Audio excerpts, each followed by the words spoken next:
As religiões esconderam a originária centelha divina e que hoje nenhuma fé sincera sustenta as massas, até aquela de Cristo, que ele julga mais completa e perfeita, não conseguiu comovê-las nem arrastá-las. Hoje o espírito caiu na indiferença e o autor tenta, neste volume, cheio de entusiasmo e paixão, reerguê-lo e endereçá-lo para a espiritualidade. Julga que agora os tempos estão maduros e novas descobertas da ciência comum levam a novas orientações, a novas concepções. Em sua exposição, parte do exterior para atingir o interior, da superfície para entrar no âmago, da multiplicidade fenomênica para descobrir o princípio fundamental que é uno e que dirige tudo. Esta seria a grande síntese. Estes ensinamentos servem para dar ao homem uma nova consciência cósmica mais vasta e mais universal, que lhe será útil, não só para aprender, mas, sobretudo para agir. Diz-nos como a lei regula o universo, que é ordem e equilíbrio. Analisa detalhadamente matéria, energia e espírito, e a passagem de um a outro estado. Explica-nos os motos fenomênicos, que, com ritmo cada vez mais acelerado, conduzem ao super-homem, glorioso resultado de um trabalho gigantesco, para o qual todos, querendo ou não, temos de contribuir. O homem, então, guiado pela intuição, poderá, diz ele, atingir verdadeiramente a felicidade. Este objetivo radiante da vida, esta conquista maravilhosa exalta de tal forma o autor, que ele consegue exprimir-se em estilo verdadeiramente inspirado e poderoso, e se arrisca até a indicar-nos as realizações que deverão ocorrer no próximo terceiro milênio, para evitar o perigo da destruição da civilização atual. Mesmo se estas não se realizassem inteiramente, estão, porém baseadas na lei eterna, que dirige a evolução, e assim, as que então se realizarem, terão de derivar da mesma lei suprema, a qual as coisas e os homens jamais poderão subtrair-se. C.S. A grande síntese, apreciação da imprensa, 3. Da revista Religio, Roma, Vol. 14, número 4, de julho de 1938. A grande síntese. Sabemos que não é costume de Religio apreciar livros de inspiração mediúnica, nem ocupar-se daquele conjunto de doutrinas conhecido com o nome de ciências ocultas. Até a orientação da revista é absolutamente contrária à mediunidade e às ciências ocultas. Mas a grande síntese, de Pietro Baldi, livro devido à mediunidade inspirativa, representa um tão imponente volume de pensamento de fé, equaciona e resolve, no âmbito de suas premissas, um conjunto tão grandioso de problemas, que pode perfeitamente justificar uma exceção à regra. O embaraço embaraço enorme, para o crítico, é que, nutrido por essas doutrinas, dificilmente poderá conservar rígida objetividade, mas a crítica não é quase sempre ou sempre, de caráter subjetivo. Não se julga, porventura, uma obra de acordo com os próprios conhecimentos, as próprias orientações intelectuais e com o grau de espiritualidade que atingimos. E ademais, poder-se-á chamar crítica, no sentido vulgar do termo, quando se trata de um livro que procura dar um objetivo a tudo que a nossa vida contém: arte, direito, ética, luta, conhecimento, dor, encadeando e fundindo tudo na mesma estrada das ascensões humanas. Do outro lado, muitos dos assuntos tratados em A Grande Síntese, por quanto sejam interessantes e atraentes, escapam da competência de uma revista de estudos religiosos. Não podemos descer, por exemplo, com o autor, ao âmago profundo da matéria, para aí buscar a organização atômica, eletrônica e nuclear. Limitar-nos-emos a projetar os principais aspectos de um problema que é a razão de ser de nossa revista, o problema religioso. Digamos de imediato que a posição de A Grande Síntese diante deste problema, como aliás em todos os que equaciona e resolve, é nitidamente revolucionária, e isto, parece-me, deveria bastar para assegurar ao autor e ao livro nossa fraternal simpatia de homens que, humildes, mas fervorosamente se esforçam por arrancar as estranhas e tenebrosas vendas que cobrem os olhos humanos, da manhã à noite, a visão radiante do verdadeiro rosto de Deus. Trata-se, pois, de nova revelação? Sim, se entendemos como revelação não só aquela que lança fundamentos de uma religião, mas, também, todo contato de alma humana com o íntimo pensamento que está na criação, contato que revela ao homem um novo mistério do ser. E não é a revelação deste novo mistério do ser que esperam tanto os corações atentos, sentinelas vigilantes dispersas na solidão espiritual de nosso pobre mundo em luta. Seremos nós preconcebidamente hostis à grande síntese, tornando-nos rígidos nas velhas categorias conceituais, que, no entanto, sentimos serem insustentáveis, mas às quais nos apegamos por um senso de fidelidade mal compreendido, que, no final das contas, é um simples e pobre conservadorismo.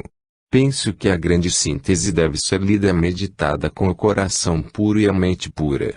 Coisa verdadeiramente rara nos livros desse gênero, ela não se mantém nas esferas inacessíveis da intuição pura, mas fala a inteligência, a razão cética e, traço de grande originalidade, que é como o selo das obras verdadeiramente geniais, apresenta seus argumentos com critérios científicos, e até põe a ciência e suas conquistas ao serviço de uma grande obra de espiritualidade. Porque a finalidade primeira e última de a grande síntese é justamente esta: instaurar no mundo o reino do espírito, revelar ao homem ignaro ou obstinado na negação, afogado no materialismo científico, destruidor de toda a fé, que tudo, em nosso mundo, tudo nos vastos universos, é obra do espírito do qual procedemos e ao qual todos, consciente ou inconscientemente, tendemos. Mas este espírito e seu reino que progride, não são abstrações impalpáveis, etéreas, ondulando nos imponderáveis e às vezes incompreensíveis paraísos da fé. Não, o espírito é uma realidade. Mas até, depois das descobertas da desintegração do átomo e da transmutação da individualidade química, por explosão atômica, a descoberta da realidade do espírito é a maior descoberta científica que se espera, a descoberta que revolucionará o mundo, iniciando uma nova era. Eis a mensagem confortadora. E é evidente que, orientada por objetivos tão elevados e ousados, a grande síntese não pode deixar intactos os valores religiosos e as categorias teológicas, tais como o homem os forjou. Ela olha para a vida, e a vê como uma troca ininterrupta, como uma corrente que se não detém, um turbilhão maravilhoso em que nasce o pensamento, a consciência, o espírito, e avisa que todas as formas de vida são irmãs da nossa e, como nós, elas também lutam por ascender para a mesma meta espiritual, que é a finalidade de nossa vida humana. E na base de toda a vida, coloca a evolução e esclarece que a evolução é palingênese, é libertação, afirmando que o progresso da espécie orgânica não é retilíneo, como viu Darwin, mas é alternado, por contínuos retornos involutivos. Lei cíclica, portanto, que se repete no campo da consciência individual e coletiva, que regula o desenvolvimento e o progresso das civilizações. Mas esta evolução não poderia verificar-se sem a reencarnação, pois a reencarnação é uma necessidade para a evolução. Ela corresponde ao princípio de expansão e de contração dos ciclos evolutivos. É uma condição da lei de equilíbrio e consequência do princípio de indestrutibilidade e transformismo da substância. Evolução é libertação. Frase felicíssima. E eu acrescento, evolução é resgate, é redenção, é posse. Não o disse Cristo. Eu sou o caminho. Olha para Deus e o aponta como a direção, a tendência, a aspiração à meta, mas avisa, a propósito da criação do homem segundo a Gênese: não deis um corpo e sopro à divindade. Compreendei que, nessas palavras, só pode haver uma humanização simbólica de uma realidade mais profunda. E qual é essa realidade profunda? Deus não é uma potência exterior a nós, mas íntima a nós, como é íntimo a todas as coisas, E é no íntimo que ele opera profundamente, expandindo-se até dominar, soberano e sem oposição. E explica, Deus não é e não pode ser algo a mais externo, algo distinto da criação. A concepção humana de Deus, que cria fora e além de si, acrescentando algo a si, é uma concepção antropomórfica absurda, que acaba reduzindo o absoluto ao relativo. Não vos façais centro do universo, aplicai a vós os conceitos de espaço, quantidade, medida, movimento, perfectibilidade. Não deveis medir a divindade como vos medes a vós mesmos, não tenteis defini-la, tanto menos com aquilo que só é próprio para definir a vós mesmos, por multiplicação e expansão de vosso concebível. Deus é, pois, para grande síntese, a infinita alma que está no centro do universo, não centro espacial, mas centro de irradiação e de atração. Não vos façais centro do universo. Eis o sapientíssimo aviso. Afinal, que temos nós feito de Deus? Reduzimo-lo a conceitos feitos à nossa imagem e semelhança, pretendendo fazer de nossa razão a medida de todas as coisas. Mas separamos todas as coisas totalmente de nós. Erro gravíssimo.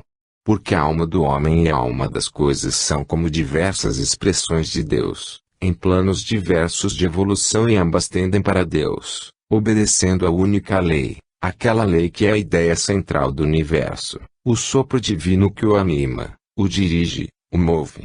E que essa lei? A lei é Deus. Ela manifesta-se, em 1000 aspectos diferentes, mas permanece sempre uma lei de bondade e de justiça.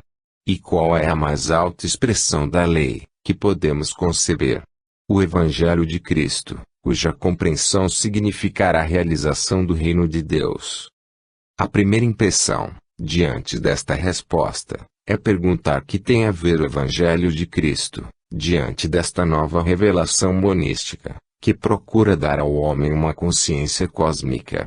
No entanto, por estranho que pareça, a grande síntese faz do Evangelho uma afirmação de humanidade mais alta no divino, e o alcança pelas próprias estradas do materialismo, demonstrando que não há caminho que não conduza ao Evangelho, para impô-lo a todo ser racional, tornando obrigatório, como é todo processo lógico. E o Cristo? Para saber exatamente o que é o Cristo para o autor, é preciso referir-se a outra publicação, As Noures, que ilustra e torna compreensível a gênese de a grande síntese. Mas, mesmo sem as Noures, percebe-se logo que também o Cristo, e é natural, perde aqui toda a característica antropomórfica, para aparecer como um espírito radiante, centro de atração espiritual, em torno ao qual giram os mundos. Portanto, um Cristo cósmico.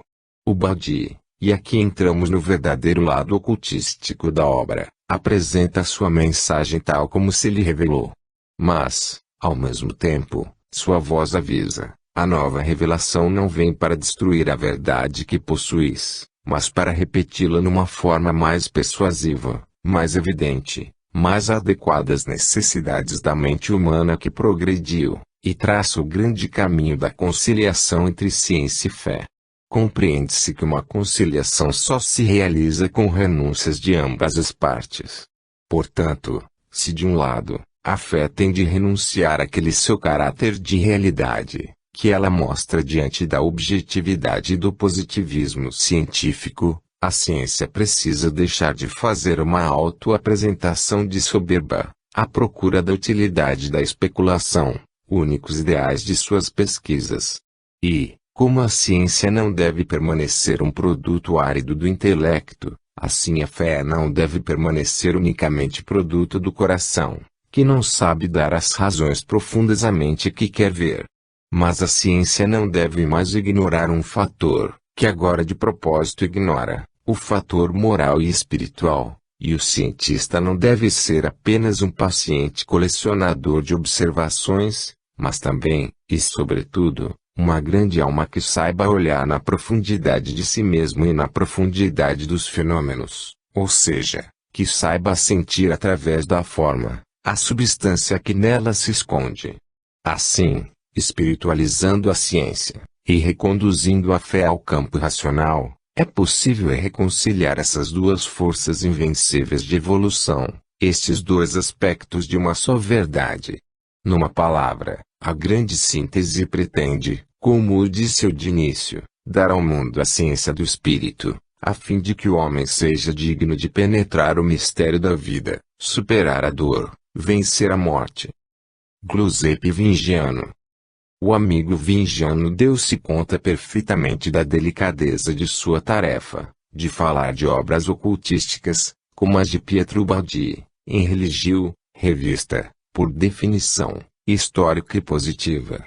Mas, com elegância e tato, de que lhe somos gratos, executou sua tarefa, exprimindo, como convinha, a sua admiração, que é também a nossa, pela profunda espiritualidade que vivifica as páginas de Ubaldi, sem por isso ferir, de nenhum modo, os métodos críticos e realísticos em que se inspira a compilação deste periódico. B. A grande síntese, apreciação da imprensa, 4. Da revista La Verità, Roma, ano 39 número 9, setembro de 1938. Para compreender a grande síntese de Pietro Baldi, não bastam os argumentos ordinários de uma crítica benévola, é mister alargar-se, com elementos científicos, dentro e fora da vida que vivemos neste microscópico ponto do universo, que chamamos Terra. É necessário elevar-se e manter-se em contato imediato com a natureza e com todas as suas leis férreas. Já o insigne Heráclito, 5 ou 4 séculos antes de Cristo, intuiu que na natureza tudo se desenvolve segundo leis taxativas, e concebeu as coisas e os seres, como um jogo de forças da própria natureza, jogo que compreenderia também o espírito e a alma, só existindo, entre mundo inorgânico e orgânico, uma diferença de estrutura, e não de essência. Hipócrates também viu que a natureza é de tal forma, que basta por si mesma aos animais, e que sabe tudo o que lhes é necessário, sem necessidade de ninguém para ensinar-lhe, tanto que a pôde chamar de justa, como se fora provida de razão e de senso moral. Para Aristóteles, nada é produzido contra a natureza, eterna e necessária, e para seu contemporâneo Mêncio, a lei moral é paralela à lei universal, que governa todas as coisas, donde viver segundo a virtude significa viver conforme a natureza. A Plínio, o velho, tampouco escapou para a natureza que nada produz e nada faz sem grandes motivos. Para Leonardo da Vinci, também, a natureza jamais rompe sua lei, e toda ação natural é feita pela natureza do modo mais breve e no menor tempo possível, sem prolongamentos, nem abreviaturas, contrários às suas leis. Segundo Galileu, enfim, para pararmos neste grande italiano, a natureza é a única mestra, necessária, imutável, eterna, inexorável, não ligando a mínima importância que suas recônditas razões e suas manifestações sejam expostas ou não à capacidade dos homens. A natureza, pois, é realmente tudo. É tal, que as descobertas científicas mais recentes nos demonstram e confirmam que nada há na natureza que não seja a matéria, que matéria e energias são sinônimos. E a matéria tem uma alma, um coração, uma sensibilidade, vivendo, vibrando e palpitando sempre, desde suas maiores concentrações até o átomo, até os prótons, aos nêutrons e aos elétrons, positivos e negativos, que acabam dissipando em todo o elemento cósmico primordial, no éter difuso que enche todo o espaço, na energia em sua forma originária, finalmente, na essência de todas as coisas. Dissipando-se e não morrendo, porque no universo, a vida jamais morre, nada morre nunca, e tudo é matéria em incessante movimento e transformação contínua, ora agregando-se e ora desintegrando-se, para depois agregar-se de novo, e assim sempre, eternamente, com uma concatenação que não tem lacunas, nem paradas, nem descontinuidade, nem princípio, nem fim, nem tempo. Sendo esta a natureza, ignara de repouso, de mentiras, de subterfúgios, e sempre, como diz Bruno, essencialmente igual a si mesma, deduz-se que ouvi-la, senti-la e uniformar-se às suas leis, jamais violando-as, nem violentando-as, é o único meio possível de vida, para a humanidade. E o autor desse volume não só o sente, mas também é constrangido a ouvi-lo. O Badi, em sua grande síntese, aparece-nos como um ser que permanece continuamente aderente à natureza, e ao qual a natureza manda suas ondas eletromagnéticas, suas mensagens, para serem captadas pelo organismo ultrassensível que possui, e para serem depois comunicadas a nós, por meio de suas publicações. A origem destas mensagens, porém, pode ser consideradas dúplices ou diretamente do elemento cósmico primordial, ou de outros organismos humanos, mesmo se colocados a milhares de quilômetros de distância. Dúplice origem que nos leva à concepção única do universo. Essas mensagens chegam ao Badi diretamente do elemento cósmico primordial. Ele é sem dúvida um dos mais singulares intérpretes da natureza, que o escolheu para dizer-lhe suas leis, seus axiomas, suas máximas, e para obrigá-lo a receber a vontade dela e os pensamentos, como poderia e deveria fazê-lo um dependente ou um escravo, do seu patrão ou déspota, e portanto, às vezes com calma e sem esforço, às vezes com sobressaltos e esgotamento de todo o seu organismo. Essas mensagens chegam ao Badi de outros organismos humanos, sempre através do éter cósmico. Achamo-nos igualmente diante de um ser dotado de um sistema nervoso excepcional, comparável a uma verdadeira central radioelétrica, que recebe e transmite ondas eletromagnéticas, com a mesma frequência e comprimento. É sabido, com efeito, que o homem, por meio do sistema nervoso, recolhe os estímulos que lhe chegam do ambiente externo e a eles responde de modo adequado com os músculos e todos os órgãos.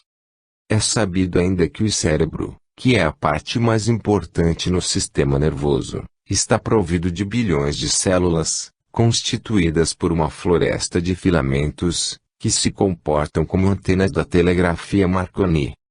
Os fios nervosos, condutores de rádio-ondas nos dois sentidos, estendem-se e se alongam, quase, com papilas microscópicas, além da superfície do corpo, para captar as sensações externas e canalizá-las ao cérebro ou para lançar as sensações e vibrações do cérebro fora dele.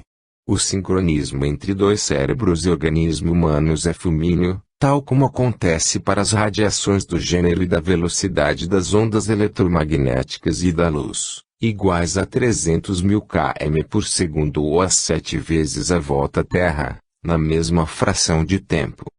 Tudo o que o cérebro recebe, sente, vê, e irradia, é, pois, o resultado das vibrações das pequenas antenas cervicais. E como sabemos que as vibrações se propagam ao infinito, no universo, assim elas, logo que saem de nosso cérebro, formam um complexo de radiações que continuam a vibrar no tempo e no espaço, e de tal maneira que podem perfeitamente ser recolhidas por outro cérebro, que tem o mesmo comprimento de onda, e com o qual se acha em perfeita sintonia e ressonância. Ora, quer o Badi receba as mensagens diretamente do éter cósmico primordial, quer as receba de poucos ou de uma multidão de cientistas e de especialistas, o fato é que ele não sabe o que a natureza quer precisamente dele, mas sabe que ele não pode escapar e que a deve ouvir, como a ouve, escrevendo e fazendo-se ler na Europa e nas Américas. Diz justamente o autor desse volume, que o homem crê governar, e ao invés obedece sempre, constrangido pelo instinto à vontade da natureza.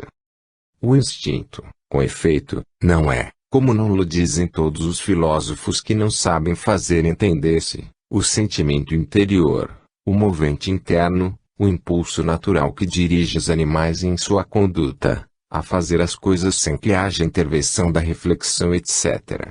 O que seria muito pouco e muito vago, mas o instinto é a própria natureza, que se revela nos animais e especialmente nos indivíduos e nas sociedades humanas, em sua nua virgindade e realidade. O instinto é a energia cósmica, a qual, como está presente e opera em toda parte, no universo, com precisão matemática, assim está presente e opera, sem errar, nas células vivas dos organismos humanos. O instinto é a sintonia psicofísica universal que se torna a força positiva criadora no homem, diante da razão, que seria uma força discriminadora.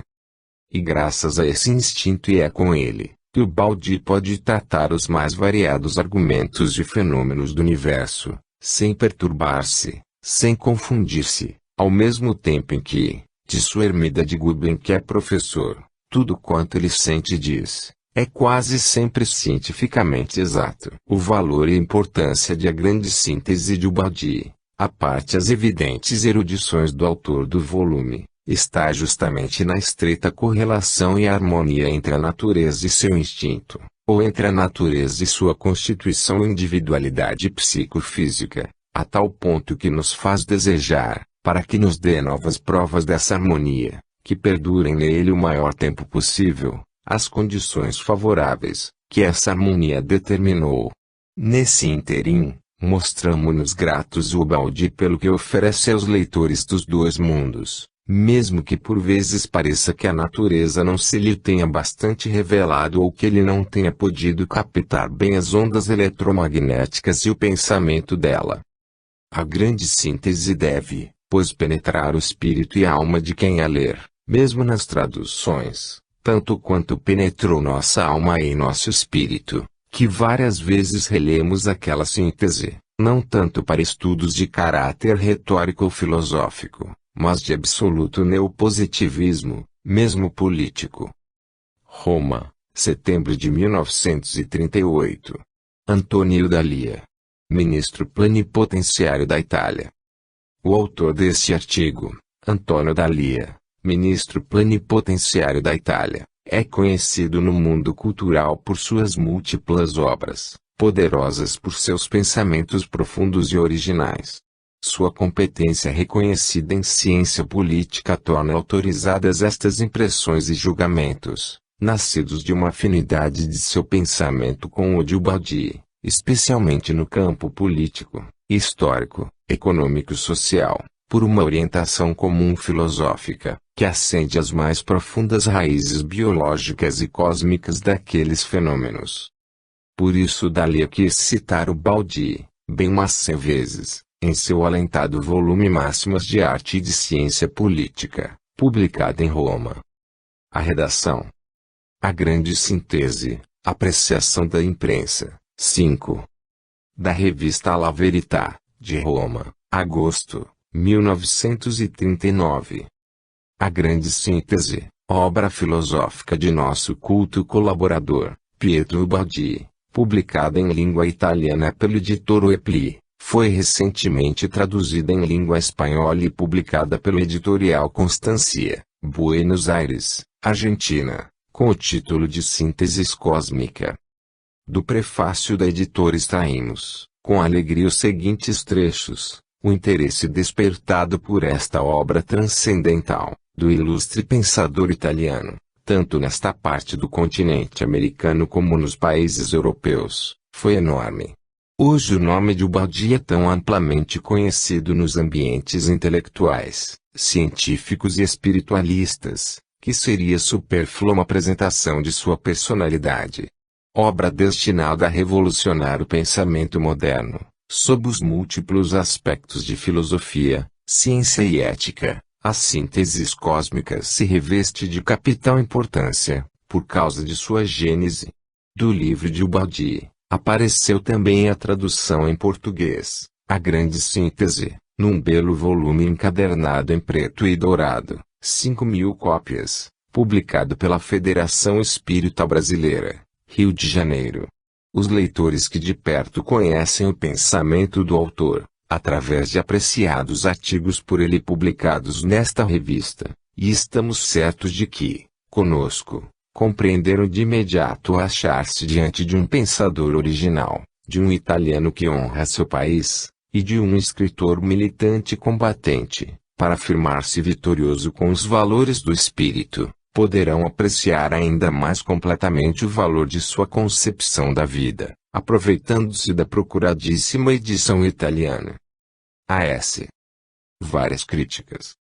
Das revistas Research Philosophici Palmi, Reggio Calabria, outubro a dezembro de 1937. Pietro Baldi, As Noures, Editora Oepli, Milão, 1937. Neste livro, além de serem encontrados pensamentos já conhecidos no campo filosófico e científico, e aqui bem acolhidos, valor da consciência intuitiva, purificação ética e arrebatamento simpático por um mais profundo, objetivo e amplo conhecimento, princípio animador de todas as coisas, sugestão do ambiente e também páginas literariamente vivas e vibrantes, como aquela sobre a história espiritual de Joana d'Arc, acha-se, sobretudo um importante testemunho psicológico. A originalidade da ultrafonia do autor consistiria no fato de que ele determina ativamente, por si, as condições, ascensão, para encontrar as correntes de emanação espiritual, noures, as quais tendem a manifestar-se e exprimir-se na dimensão humana do inteligível, mediante um processo de transformação de dimensões. B. Em que, durante a recepção, ele se mantém consciente, e, portanto capaz de passar continuamente do estado supernormal ao normal, e vice-versa. Durante essa passagem, pode registrar as mensagens, que lhe permite, outros sim, dar-se conta plenamente do fenômeno, e portanto descrevê-lo. Se, no entanto, fossem pedidas provas do autor, mesmo lógicas, seu próprio testemunho é apenas uma prova subjetiva e psicológica, que sua mediunidade seja verdadeiramente inspirativa, isto é, provas de que ele recebe de correntes estranhas a ele e, sobretudo, como afirma, impessoais, mesmo que elas emanem como todas as outras que percorrem o cosmos do único centro que é Deus, não se acharia a resposta. Estando no terreno da recepção, poder-se admitir que, num estado de hipersensibilidade, podem captar-se radiações de outros seres vivos pensantes, talvez mesmo habitantes de outros planetas, num estágio evolutivo muito superior ao nosso, para explicar que o produto é superior, como afirma o autor, às suas capacidades intelectuais e culturais, as quais, não obstante, neste livro se mostram bastante amplas, quando não se queira pensar em elaborações que afloram de uma herança culta ou, o que é mais conveniente, a uma inspiração subjetiva proveniente das próprias condições de pureza e de sugestão em que o autor consegue colocar-se, mas a impersonalidade só pode ser uma ilusão subjetiva, também devida, talvez à falta de aprofundamento do processo despersonalizador, universalizador e objetivante do pensamento teorético. Com efeito, o autor refere-se ao modo como escreveu a grande síntese. Quanto ao fato de a tradução das correntes noúricas, na estorvante e inadequada linguagem humana, ser difícil e o autor sair da consciência normal à supernormal, trata-se apenas de um resumo. Na minha opinião é um processo típico de criação espiritual, quando se verifica não ser fácil exprimir o que se intuiu e pensou numa tensão ardente de consciência, e se procura voltar ao ponto focal da inspiração, ou seja, tornar-se a colocar naquela tensão e intensidade de consciência, da qual se passa e repassa num contínuo esforço, sobre o qual Bergson escreveu páginas admiráveis, em Delx Sources. D. A. Cardone. Da revista La Ricerca Psíquica, ano 39, número 9, setembro de 1939. Pietro Baldi, Ascese Mística, Editora Oepli, Milão, 1939. Não é fácil, sem dúvida, apreciar as obras dos místicos, porque se sabe que o místico não demonstra, mas afirma, baseado em luzes que, segundo ele, lhe chegam de um plano superior ao humano. Por isso, muitos dos que foram chamados para manifestar seu juízo a respeito desta obra, verdadeiramente interessante e merecedora do prêmio que lhe foi adjudicado, recusaram-se a fazê-lo, concluindo que há obras, como estas, que são recebidas como se apresentam, indiferentes à crítica e invulneráveis, porque ou se acredita nelas, ou não se acredita. Este é um conceito geral, aplicável a todas as categorias e formas de misticismo, mas, no caso presente, a questão da invulnerabilidade se torna ainda mais séria, quando se pensa que o Baudia apenas descreve suas próprias experiências psíquicas e dá a razão pública de seus estados de alma. Nós, que até agora não tivemos a sorte de elevar-nos às sublimes alturas a que parece ter chegado o autor, não estamos, para falar francamente, autorizados a analisar e criticar o que por sua natureza transcende a lógica ordinária e crítica. De qualquer forma, procuraremos pôr em relevo rapidamente o que nos parece mais utilizável, neste volume, para os fins da educação espiritual e da investigação psíquica. Apresenta-nos o autor a inspiração como resultado da evolução da mediunidade, que, de passiva e incipiente, sob a maior altura espiritual ao se tornar ativo e consciente. Tem importância muito particular o que escreve a respeito da técnica da inspiração. Esta ocorreria mediante o contato entre os dois termos, o centro emanante, onda pensamento, e a consciência do médium. Quanto mais perfeito for este trabalho de sintonização e harmonização, tanto maior a eficiência da emanação dos centros noúricos, das noures, em relação às consciências individuais. Notemos, a este propósito, que a ideia do sujeito, que sobe com poderoso esforço volitivo até o objeto de sua contemplação, e do objeto que responde a esse contato com a análoga descida, constitui o núcleo do ensinamento místico. A teologia cristã canonizou esse estado com a teoria bastante conhecida da graça eficaz. Deus faz descer os raios vivificantes de sua bondade, particularmente nas almas que não só põem em funcionamento todas as suas energias espirituais, para tornar-se dignos de sua origem divina, mas também que se enchem de amor e o expandem. Belíssimas palavras nos dá a ler o autor, quando exalta o altruísmo e condena o egoísmo, pois o altruísmo se acha em constante comunicação com o todo, ao passo que o egoísta vive às expensas do todo. O primeiro identifica o próprio bem com o de seus semelhantes e revive nestes, o segundo opera uma contração das forças espirituais, tira a respiração da psique e sufoca. Digna de especial consideração parece-nos a teorização, quase geométrico-matemática, dos planos de consciência. Afirme o autor, de fato, que sentiu e viveu os estados místicos que o conduziram à aquisição de uma noção adequada do mecanismo e da evolução, o que ele julga poder fixar em diagramas, para maior evidência. Com estas projeções diagramáticas de sua intuição, o Baudia quer colocar-nos nas mãos a chave, para compreender as grandes linhas da evolução espiritual, ascensão do ser a planos superiores de vida, em consequência do que, verifica-se uma dilatação correspondente da consciência, progressiva superposição de individuações e fusão de consciências, em forma de existência coletiva. A doutrina das consciências coletivas é sem dúvida outro dos traços mais importantes da intuição do autor, mas acreditamos que ela necessite ulterior explicação, pois parece-nos que a harmonização a que devem as consciências constantemente tender, não seja muito compatível com a fusão de que ele fala. Com efeito, dois ou mais campos de força e de consciência que se fundem, perdem, ou pelo menos enfraquecem, os traços característicos pelos quais se distinguem, de tal forma que o campo A seja algo diverso do campo B, e, sendo diverso, possa harmonizar-se com ele.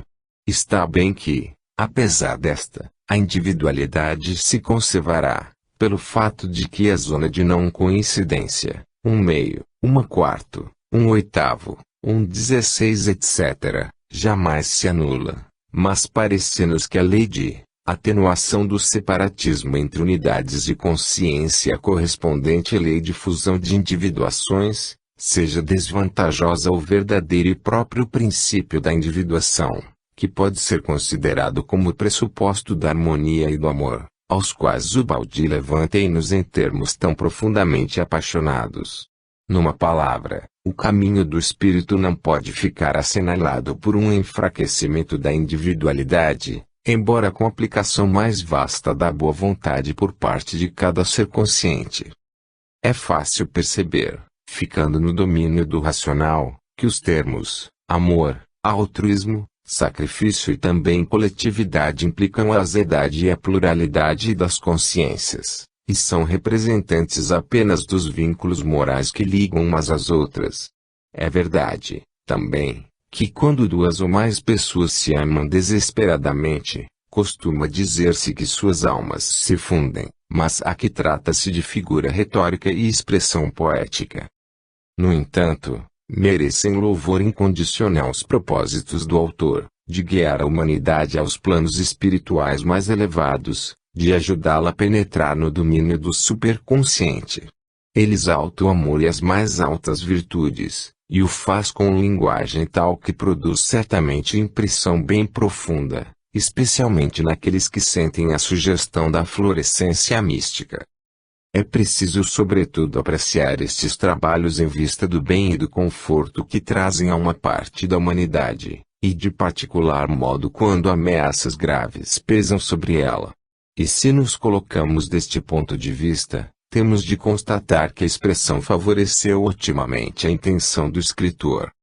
Às vezes Ubaldi cede de maneira excessiva ao próprio entusiasmo, e, por assim dizer, carrega um pouco as tintas. Esse heróico furor místico pedagógico nem sempre é simpático. Mas esta é uma simples observação, que não diminui o valor da obra de que tratamos. R.F.D. Um livro revelador. Do jornal Fronte Unico, Roma, -30 de junho de 1939. E da revista Ioloto Florença, número 4, julho a agosto 1939. Já lera a grande síntese quando ditada por sua voz aparecera em série na revista L.D. Pensiero de Milão.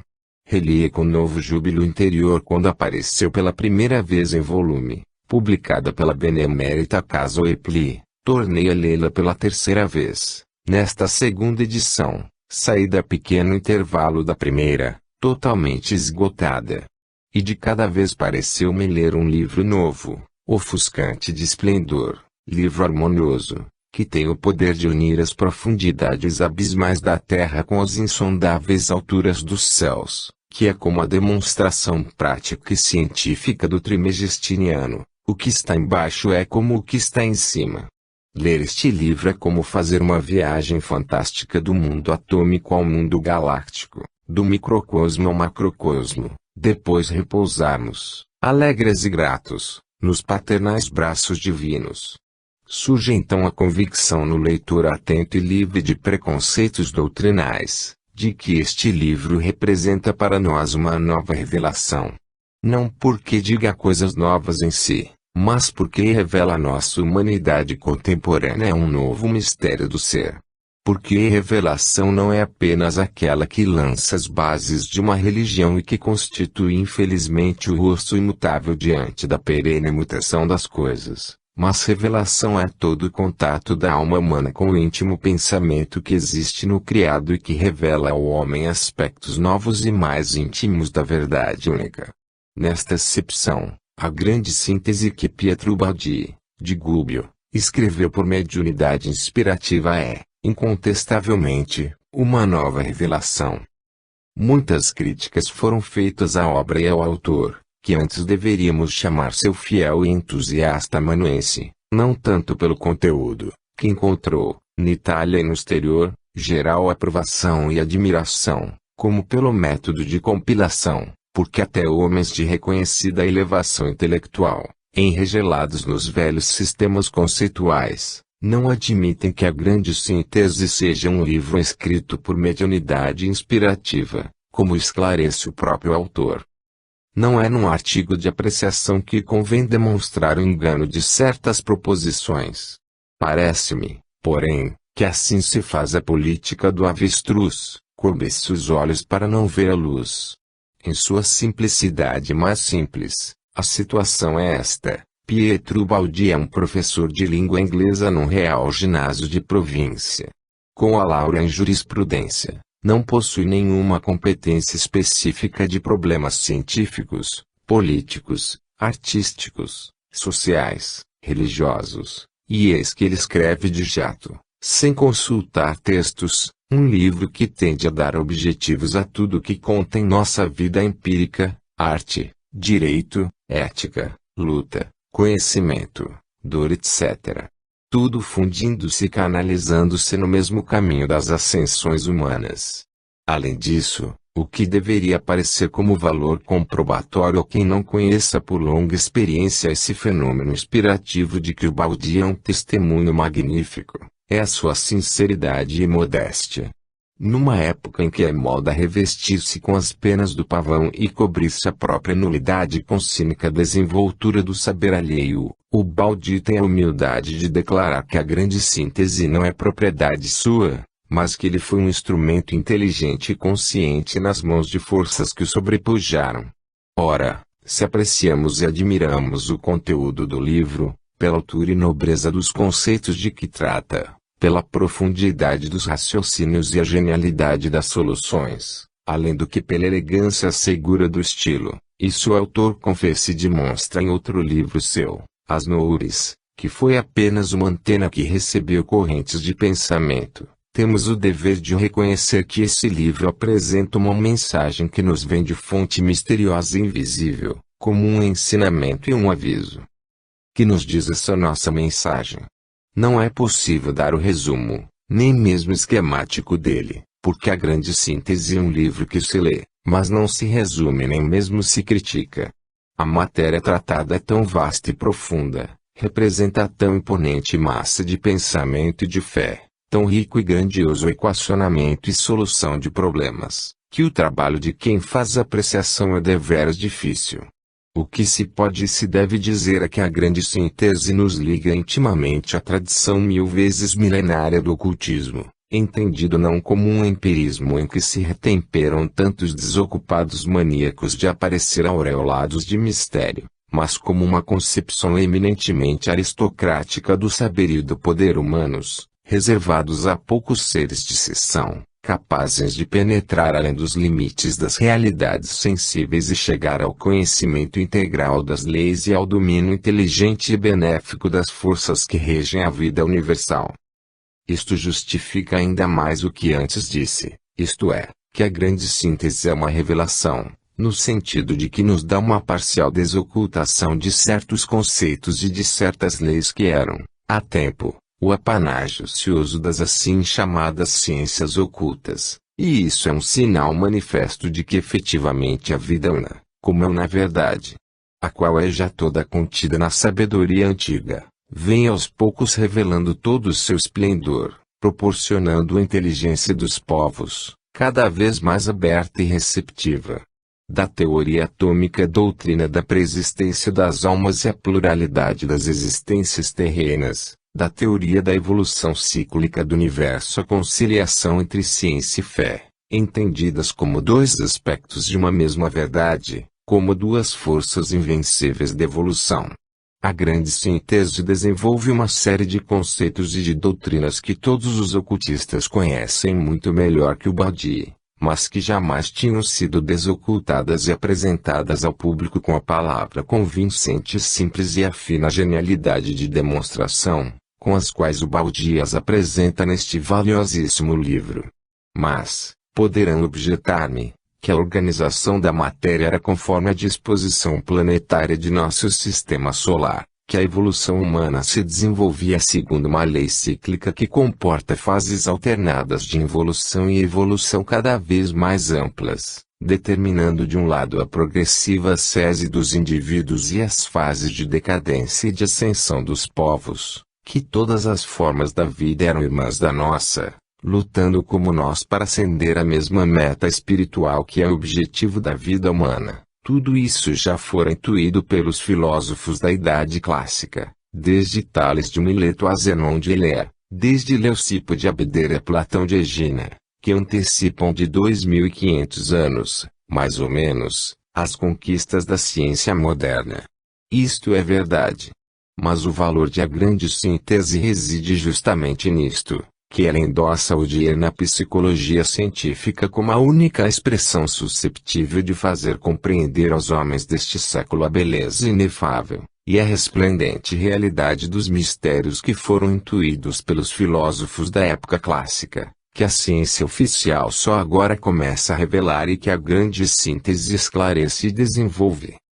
Falei de mistérios. Evidentemente, entrando nesta atmosfera, A Grande Síntese não pode deixar de tocar num problema de importância primordial e fundamental, que é o problema e até o mistério por excelência, Deus. Em todo o desenvolvimento de A Grande Síntese, Deus está sempre presente. E é a meta luminosa para a qual conduz. Mas até, é ao mesmo tempo a vida e a meta. Mas aqui, Deus perde aquelas características antropomórficas tão queridas às religiões tradicionais, e, não sendo absolutamente algo de externo, de distinto, de estranho à sua criação, ele se torna a grande alma que está no centro do universo, uma potência íntima a nós e a todas as coisas criadas onde opera profundamente, expandindo-se até dominar, soberana e sem contraste. Para o Baldry, ou melhor, para sua voz, a alma do homem e a alma das coisas, estão em planos diversos de evolução, expressões diversas de Deus, pois ambas tendem igualmente a Deus, obedecendo a uma única lei, essa lei que é a ideia central do universo, o sopro divino que o anima, o dirige, o move. Essa lei, que é Deus, mesmo manifestando-se em mil aspectos diferentes, permanece sempre uma lei de bondade e de justiça, que, em nosso concebível, acha sua mais digna e genuína expressão no Evangelho de Jesus Cristo, cuja substancial compreensão por parte da humanidade significará a realização do reino de Deus. Assim colocado o problema humano, cósmico e divino, é fácil imaginar as orientações e desenvolvimento que A Grande Síntese dá ao problema artístico e ao ético, ao social e ao da autoridade ali ligado, e ao problema econômico. Seria interessantíssimo examiná-los um a um, mas isto excederia os limites de uma crítica. Limito-me a dizer, e é intuitivo pelo que até agora escrevi, que todos os problemas que interessam a vida associativa, desde o altíssimo e nobre da arte ao mais humano e atormentado como o econômico, desenrolam-se e se resolvem num desenvolvimento harmônico com o problema espiritual, à sombra de uma lei benéfica, única em sua essência e múltiples em suas manifestações, não estranhos, mas intimamente ligados a toda a complexa vida fenomênica, pelo que transparece evidente que toda atividade, desde a do homem ou dos astros, através de mudanças alternadas de derrotas e vitórias, de quedas e ascensões, de involuções e evoluções, converge para o mesmo alvo, unificação com o primeiro princípio, o eterno. Falou-se de profetismo. E por que não? Se não estivermos cristalizados na ideia de que também no século XX um profeta tenha de ser necessariamente um homem que se veste com pelos de cabra e se nutre de mel silvestre e gafanhotos, como precursor, nada impede de considerar o Baldry como um profeta deste atormentadíssimo nosso século, se por profeta entendemos aquele que, em tempo de crise moral e espiritual, fazendo-se eco do pensamento do Eterno, leva aos homens nova mensagem, revela aos corações ansiosos um novo mistério do ser. O que dá eficácia e valor a um livro é sempre a nobreza de seu ensinamento e a altura dos objetivos que se propõe a atingir. Pessoalmente julgo A Grande Síntese como um livro que deve ser lido e meditado com pureza de coração e de inteligência. Sem dúvida muitas coisas são por ele demolidas, mas são demolições impostas pela necessária e urgente cura de nossa consciência moral e espiritual. São demolições que alargam o horizonte de nossa concepção e permitem que nossa alma sedenta se inebre de uma luz mais pura e mais vivida. G.V. Misticismo Moderno. Do opúsculo Comentários da Imprensa às obras de Pietro Baldry da Sociedade Tipográfica Oderizo, Gubbio, 1940. Pode parecer anacronismo piegas falar de misticismo em pleno século XX e mais particularmente nesta nossa perturbada e atormentada época, tão ávida de gozos fáceis, tão claramente orientada para um materialismo utilitário e mais ainda tão saturada de ódios e egoísmos. No entanto, nada de mais natural, nada de mais perfeitamente coerente e harmônico. Os períodos de decadência espiritual, de crise social, de crasso materialismo, são os que preparam melhor o aparecimento de aspirações místicas, que criam aquelas poderosas ondas de renascimento espiritual, que devem depois salvar da inevitável ruína de civilizações apodrecidas os mais altos valores que essas civilizações produziram. Nenhuma surpresa, pois, que a casa editora Oepli publique a Sese Mística de Pietro Baldi, a quem devemos o livro mais orgânico, mais completo e substancioso de nossos tempos, a Grande Síntese. Já o Baldi nos dera as noures, explicação da técnica intuitiva e inspirativa que originara e produzir a Grande Síntese. Em A Sese Mística, o Baldi estuda a evolução progressiva do fenômeno inspirativo até a fase mística, que ele viveu plenamente. O livro está dividido em duas partes distintas, uma de caráter teórico, em que o autor analisa a si mesmo em função da grande corrente evolutiva em que se sente enquadrado, esquematizando com muita clareza o fenômeno místico no mundo conceitual moderno, e expondo, com apoio de uma representação diagramática das várias fases da ascensão espiritual, o seu aspecto técnico-científico e a técnica profissional. Na segunda parte, mediante um trabalho de introspecção, o autor descreve sua experiência pessoal, ou seja, aquele processo que o levou do íntimo e lancinante tormento da carne, à mais alta felicidade espiritual. É preciso dizer que o Baldi, mesmo enquadrando-se na longa teoria dos místicos cristãos, que a Igreja oficial elevou às honras do altar, se destaca nitidamente daquele misticismo estático, passivo, deprimente, dissolvente, com silícios, numa palavra, negativo, que caracteriza os místicos medievais.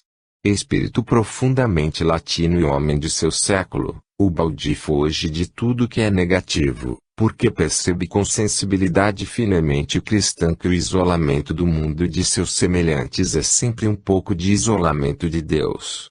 Segue-se daí que seu misticismo não é uma estéril concentração mental, que rouba à sociedade uma alma e uma atividade, mas uma fecundação operada pelo divino no homem, para que se expanda o que é humano e se multiplique por sua ascensão.